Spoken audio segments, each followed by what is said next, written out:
Subhanallah walhamdulillah la ilaha illallah Allahu akbar subhanallah। নিম্ন মধ্যবিত্ত পরিবারের বউ হয়ে অল্প টাকার বাজার দিয়ে যেভাবে করে পুরো এক সপ্তাহ চালিয়ে নিই সেটাই আজকে তোমাদের সাথে শেয়ার করব। হ্যালো এভরিওয়ান, আসসালামু আলাইকুম। দুরন্ত ডেইলি ব্লগ চ্যানেল থেকে আমি ফারজানা নতুন দিনের নতুন আরেকটি ব্লগ ভিডিও নিয়ে চলে আসলাম। আমার ভিডিওটি যে যেখান থেকে দেখছেন সবাই ভালো, সুস্থ এবং নিরাপদে আছেন। আলহামদুলিল্লাহ, আপনাদের দোয়াতে আমরাও খুব ভালো আছি। এই তো প্রতিদিনের মতো আজকের ভিডিওটি আমি সকাল থেকেই শুরু করেছি। সংসারের কাজকর্ম দিয়ে ভিডিওটা স্টার্ট করেছি, যেহেতু এটা আমার ডেইলি ব্লগ চ্যানেল। তো সংসারের কাজকর্মই কিন্তু প্রতিনিয়ত তোমাদের সাথে শেয়ার করতে হয়। আসলে সংসারের যা যা করি সেটাই তোমাদের সাথে শেয়ার করার চেষ্টা করি। তো এখানে আমি তাহসানের জন্য প্রথমে নুডলস রান্না করে নিয়েছি। তারপর একটা জুস, প্রতিদিনই ওকে দিয়ে থাকি। এখন রমজান মাস, তো সেভাবে ও খাবার দাবার খেতে চায় না, তো ও যেটা অনেক পছন্দ করে ওটাই আর কি খাবার দিয়ে থাকি। ওর গতকালকে তাহসানের বাবা অফিস থেকে আসার সময় আমাদের কিছু সবজি নিয়ে আসছিল, তো সেগুলোই সুন্দরভাবে গুছিয়ে রাখছিলাম। আর যেহেতু রমজান মাস, তেমন কিন্তু খরচটা হয়ে থাকে না। যেমন ধরতে গেলে সবজিটা একদম খাওয়াই হয় না, যেহেতু আমাদের ছোটো ফ্যামিলি, তো সংসারের খরচটা কিন্তু তেমন একটা লাগে না, টাকা হলেই কিন্তু হয়ে যায়। আর এখন সবজির বাজারে কিন্তু সবজির দাম কিন্তু অনেক কম। আর আমি যেহেতু মাসের বাজার একসাথে করে ফেলি, তার জন্য সপ্তাহে তেমন একটা খরচ হয় না আমার। সপ্তাহে বলতে গেলে এই 200-300 টাকা হলেই কিন্তু আমার সবজিটা হয়ে যায়। তো অনেক সময় দেখা যায় সবজির আরও কম লাগে। তো আমাদের যেহেতু ছোটো ফ্যামিলি, তো আমাদের কিন্তু খরচটাও কম হয়ে থাকে। একবার কিন্তু অনেক সুবিধা আছে, মাসের বাজার যদি একসাথে করে নেওয়া হয় তাহলে কিন্তু সপ্তাহে খরচটাও কম হয়ে থাকে। এতে করে সংসারের অনেক খরচ কম হয়ে যায়। তো এভাবে করে একটু বুদ্ধি খাটিয়ে সংসার চালালে কিন্তু সংসারের খরচটা কম হয় আর আয়টাও বেশি হয়ে থাকে। তো শুধুমাত্র গৃহিণীরা এটা সম্ভব করতে পারে, তো আর কি সংসারের খরচটা কমানোর। আমি সব সময় চেষ্টা করি সংসারটা খরচ কমিয়ে আর কি একটু আয় করার আর কি, এটাই। তারপরে এখানে কি জানি বলে এটা, আলুর নাম তো তেমনভাবে আর কি জানি না।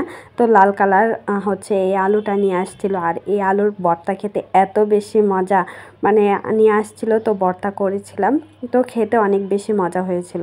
তার সাথে এখানে খুব সুন্দর সুন্দর ফ্রেশ ধনিয়া পাতা নিয়ে আসছিল।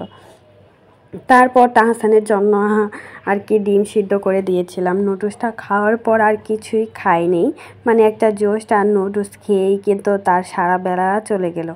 তারপর একটা ডিম সিদ্ধ করে দিয়েছিলাম। ডিম সিদ্ধ করে আমি এখানে ইফতারিটা বানিয়ে নিচ্ছিলাম। এটা ছিল বিকেলের ভিডিও, 2টার পর থেকেই কিন্তু আমাদের রান্না বান্না স্টার্ট করতে হয়, যেহেতু রমজান মাস শুরুর দিন, তো তেমনভাবে আর কি সময় পাওয়া যায় না।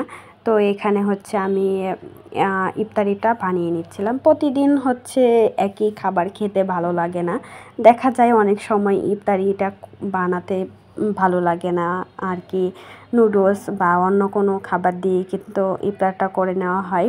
তো সব সময় কিন্তু বুট মুড়ি খেতে ভালো লাগে না।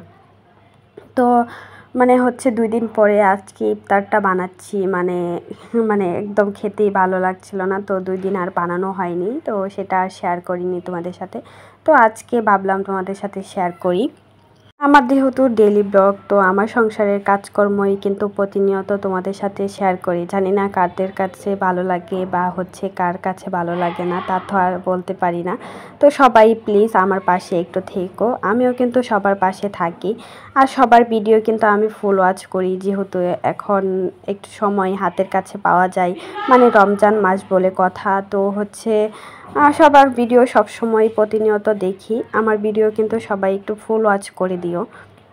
চাইলে কিন্তু সংসার খরচ অনেকভাবেই কমানো যায়, বা অল্প টাকা দিয়েও সংসার অনেকভাবেই চালানো যায়। যেমন মাসের বাজারটা একসাথে করে নিলে সাপ্তাহিক খরচটা কম হয়ে থাকে, এতে করে কিন্তু সংসারে অনেক বেশি উপকার হয়ে যায়। খরচটাও কম হয়ে যায়। সপ্তাহে অল্প বাজার করলেই এক সপ্তাহ চলে যায়। আর যে সবজিগুলো নিয়ে আসছে এগুলো দিয়ে কিন্তু আমাদের এক সপ্তাহের উপরে অনায়াসেই চলে যাবে। আর যেহেতু রমজান মাসে কিন্তু এত বেশি খাবার দাবার খাওয়া হয় না, বিশেষ করে সবজি জাতীয় খাবারটা কমই খাওয়া হয়। মানে একটা রান্না করলে দেখা যায় হচ্ছে মানে পরের দিনও থেকে যায়, মানে বেশি করে একটু রান্না করতে গেলেই পরের দিন হচ্ছে সেই বাসি খাবারটা খেতে হয়। তো রমজান মাসে কিন্তু সবজিটা কম লাগে। তো আমাদের যেহেতু সবজির বাজারটাই করতে হয় সপ্তাহে, আর মাছ মাংস বা হচ্ছে শুকনো যে কোনো বাজারই কিন্তু আমি এক মাসেরটা একসাথে করে নিই। তার জন্যই কিন্তু এত অল্প টাকা দিয়েই কিন্তু আমি এক সপ্তাহ নিতে পারি। চাইলে কিন্তু গৃহিণীরা অল্প টাকার মাঝেও কিন্তু সংসারটাকে চালাতে পারে। যাদের ছোট ফ্যামিলি তারা কিন্তু অল্প টাকার মাঝেই সংসার সুন্দরভাবে চলে যায়। আর যাদের একটু বেশি ফ্যামিলি বড়টা, তো তারা চাইলে মানে এত অল্প টাকা দিয়েও চলতে পারবে না সত্যি বলতে। তো চাইলেও কিন্তু পারবে না। তো এখানে হচ্ছে এই তো মানে সব রেডি করে নিয়েছি। তো তোমাদের সাথে খাবার দাবার আর শেয়ার করতে পারি না, যেহেতু আমার বেবিটা অনেক বেশি ছোট ও অনেক বেশি ডিস্টার্ব করে থাকে, মানে যে কোনো খাবার দাবার নিয়ে বা হচ্ছে ইয়ার নিয়ে যে কোনো জিনিস নিয়ে হচ্ছে অনেক বেশি ডিস্টার্ব করে। তার জন্য হচ্ছে আর তোমাদের সাথে তেমনভাবে আর ইফতারটা শেয়ার করতে পারি না আর কি। বানাই তারপর হচ্ছে সেইটুকুই আর কি শেয়ার করি। তো এখানে হচ্ছে আমি আলু আর বেগুন দিয়ে মাছ রান্না করে নিচ্ছিলাম। আর এই যে তরকারিটা রান্না করছি একটু বেশি করে রান্না করে ফেলেছিলাম। তো এটা হচ্ছে আমার 2-3 দিন হচ্ছে করাবে, কেউ খাবে না। যেহেতু আমার ছেলেও ছোটো আর আমি আমার হাজব্যান্ড দুজনেই হচ্ছে রোজা রাখতে হয়, সেই জন্য আর খাওয়া হয় না। দেখা যায় পরবর্তীতে ফালতে হবে এরকম অবস্থা। তো আমি সবসময় কিন্তু অপচয় থেকে দূরে থাকি, মানে আমার সংসারে এত বেশি অপচয় করতে পছন্দ করি না বা হচ্ছে করিও না।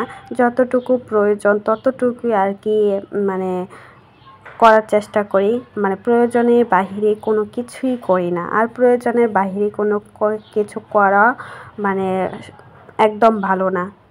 সামর্থ্য অনুযায়ী চলাফেরা করাটাই আমি মনে করি সবচাইতে ভালো, তাই না? এই তো এইখানে হচ্ছে আমি তরকারিটা রান্না করে নিয়েছিলাম। তো আমি হচ্ছে সব মাছ হচ্ছে সব কিছু একসাথে দিয়ে ফেলেছিলাম, মানে এই মাছগুলো একটু ছোটো টাইপের ছিল, তার জন্য সব কিছু একসাথেই দিয়ে ফেলেছিলাম। তারপরে এখানে হচ্ছে একটা ডাল রান্না করে নিচ্ছিলাম। আর এখন খাবার দাবার খেতেই ভালো লাগে না। তো এই পদ্ধতিতে যদি ডাল রান্না করো মানে রোজার মাসে বা এমনিতেও দেখবে এত বেশি মজা হয়। তো অবশ্যই একবার বানিয়ে দেখো এভাবে ডালটা। যারা নাকি ডাল খেতে একদম পছন্দ করে না তারাও কিন্তু হাত চেটেপুটে খাবে, এত বেশি মজা হয়ে থাকে এই ডালটা। তো হচ্ছে এখানে একটা আলু একটা টমেটো কুচি করে কেটে দিয়েছি, আর সাথে হচ্ছে ডিম দিয়ে দেব। ডিমটা আমি সিদ্ধ করে নিয়েছি। আর এভাবে একবার ডালটা রান্না করে নিও, দেখতে কিন্তু অনেক বেশি ভালো লাগবে আর খেতে এত বেশি মজা, না খেলে বুঝতেই পারবে না। প্রাণপ্রিয় আপু ভাইয়ারা, তো ভিডিও শেষে জানি না এখন পর্যন্ত কে কে দেখছো, কিন্তু একটা লাইক দিতে বলে গেছো। প্লিজ একটা লাইক দিয়ে আমার ভিডিওটি সম্পূর্ণ দেখার অনুরোধ রইল। আর যারা অলরেডি একটা লাইক দিয়ে আমার ভিডিওটি দেখে নিয়েছে তাদেরকে অসংখ্য ধন্যবাদ। তো আজকের ভিডিওটা এই পর্যন্তই ছিল। সবাই ভালো থেকো, সুস্থ থেকো। আল্লাহ হাফেজ।